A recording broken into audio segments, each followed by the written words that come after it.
Hola chavos, bienvenidos una vez más a nuestra clase. ¿Y qué creen? Hoy vamos a terminar de estudiar las 10 plagas que Dios envió como juicio, como castigo al pueblo de Israel a causa de su desobediencia y pues con el propósito, habíamos mencionado, que demostrar su gloria y darse a conocer como Dios y Señor de todo y sobre todo. Hemos visto cómo Dios ha humillado a los dioses del pueblo de Israel eh, en diferentes de cada una de las plagas, que el poder de esos dioses pues no puede ser igual, ni mucho menos más grande que el poder de Dios.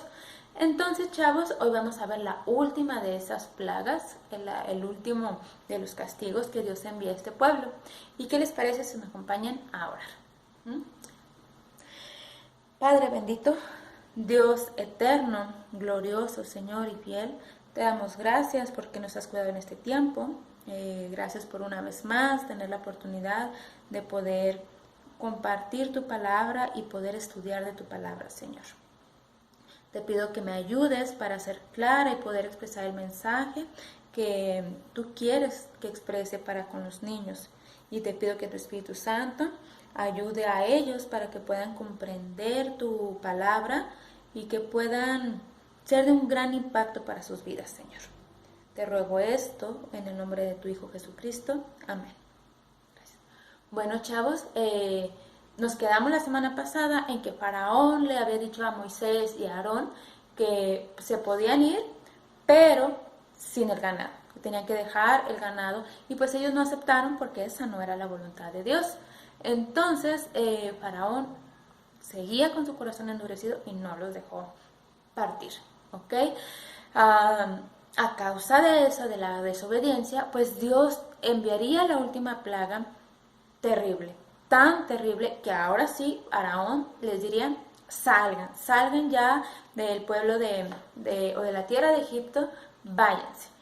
Y bueno, Moisés advirtió a Faraón de que todo primogénito, incluyendo de animales, moriría. Y aún así, Faraón seguía con su corazón endurecido y pues no los dejó ir. Entonces, Dios le dio órdenes e indicaciones específicas a Moisés o al pueblo para que las realizaran en esa noche. Y también vemos a lo largo del capítulo 12 que dio otro tipo de indicaciones para otras celebraciones que tenían que llevar a cabo el pueblo de Israel de ahí en adelante. ¿Sí? Pero hoy nos vamos a centrar únicamente en lo que mismo Dios llamó la Pascua, ¿sí? Y dentro de esas indicaciones, pues Dios le pidió a su pueblo que tomaran un cordero perfecto, sin mancha, macho y de un año de edad, y pues lo tenían que sacrificar. Pidió al pueblo de Israel que tomaran parte de esa sangre y que con esa sangre y con hisopo era una planta, o es una planta, que tenían que untarla, dice la palabra de Dios, que en los postes de la puerta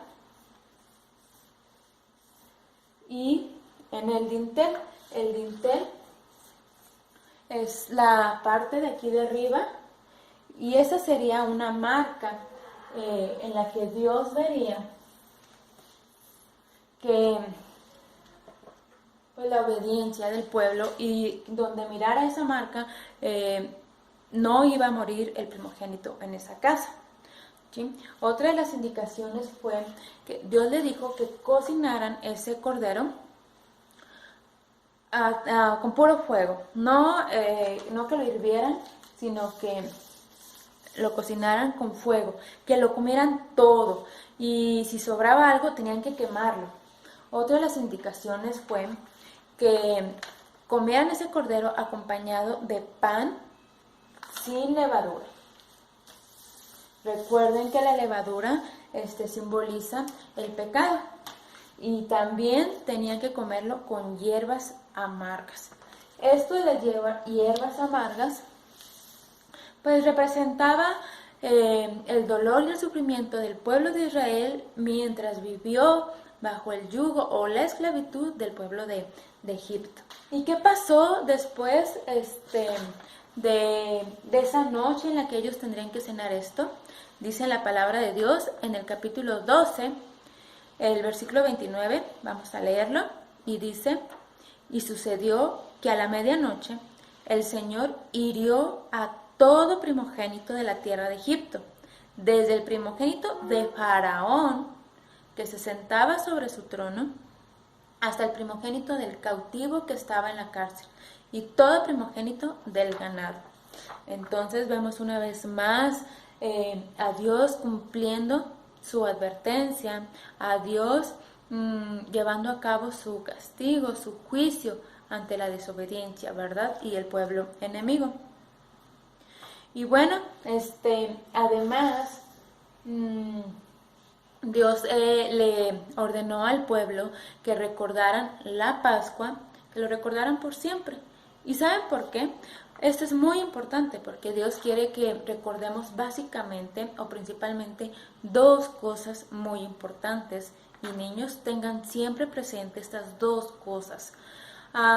Él quería que recordáramos la mano dura de Dios, su castigo y el juicio ante los que no creen en Él, ¿sí? A los que no son sus hijos, a los impíos. Y también que recordemos su misericordia y su fidelidad para con sus hijos, ¿sí? Ahora sí, bueno, el pueblo de Israel estaba listo para ir a una nueva vida, para salir de la esclavitud. Y sí, Faraón, pues del dolor y todo, ahora Dios había puesto en su corazón y les dijo: salgan, ahora sí ya váyanse, tomen a su gente, tomen a sus ganados, a sus animales, incluso a las joyas que les había dado el pueblo de Egipto. Recuerden en su promesa, Dios había dicho que no solo iba a hacer una gran descendencia, que los iba a liberar de la esclavitud, los iba a llevar a la tierra prometida y con riquezas. Y Dios, en su gracia, y puso en el corazón del pueblo de Egipto que les dieran esas joyas. Dios le ordenó a su pueblo, al pueblo de Israel, que fueran y le pidieran esas riquezas a los egipcios. Y sí, efectivamente hallaron gracia delante de ellos y se las otorgaron. Cosas de oro, de plata. Y entonces ahora sí estaba el pueblo listo para una nueva vida. Y vamos a ver en el versículo 51, dice: y sucedió que aquel mismo día el Señor sacó a los hijos de Israel de la tierra de Egipto por sus ejércitos. Por fin salieron libres, salió el pueblo de Israel y bueno, dicen los estudiosos que, sabemos que habían llegado 70 personas de Israel a vivir a Egipto. Vivieron ahí 430 años y durante todo ese tiempo se multiplicaron, y dicen los estudiosos que salieron del pueblo de Egipto aproximadamente 3 millones de israelitas. O sea, realmente sí, vaya que ya eran una gran nación. ¿Ok? Y bueno, todo esto apunta, niños, a Cristo. Todo esto es un cuadro de Jesucristo y de su sacrificio por nosotros en la cruz. El Cordero, dice la palabra de Dios, que Jesús, nuestro Señor Jesús, Él es el Cordero de Dios. Y quiero que lo leamos. Vamos a la carta de Juan, vamos a leer en el capítulo 1, el versículo 29, que dice: aquí es Juan el Bautista quien está en el río, bautizando, y va a anunciar a Jesús, y es como el inicio de su ministerio. Y dice: al día siguiente vio a Jesús que venía hacia él y dijo: He aquí el Cordero de Dios que quita el pecado del mundo. Sí, todo esto, la Pascua, nos estaba anunciando lo que vendría a través del Señor Jesús. Dijimos que el fuego era una representación de la ira de Dios contra el pecado.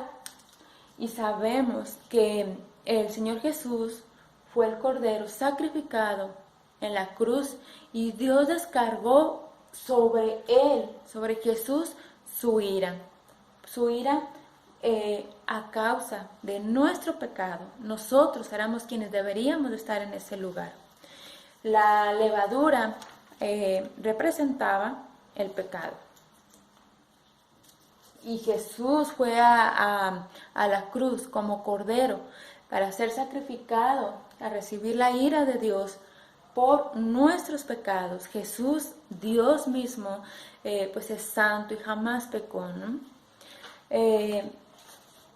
Las hierbas amargas, les comentaba, pues representaban el dolor y el sufrimiento que vivió el pueblo de Israel en Egipto mientras vivieron en esclavitud, pero sobre todo apuntaba al dolor y al sufrimiento que viviría el Señor Jesús en la cruz. Y bueno, chicos,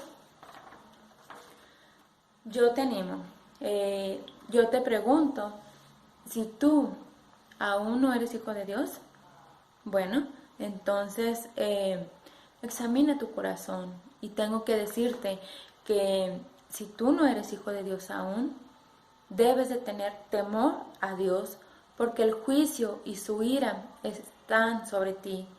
Y pues dice la palabra que todo el pecado, grande o chico, la paga de ese pecado es muerte.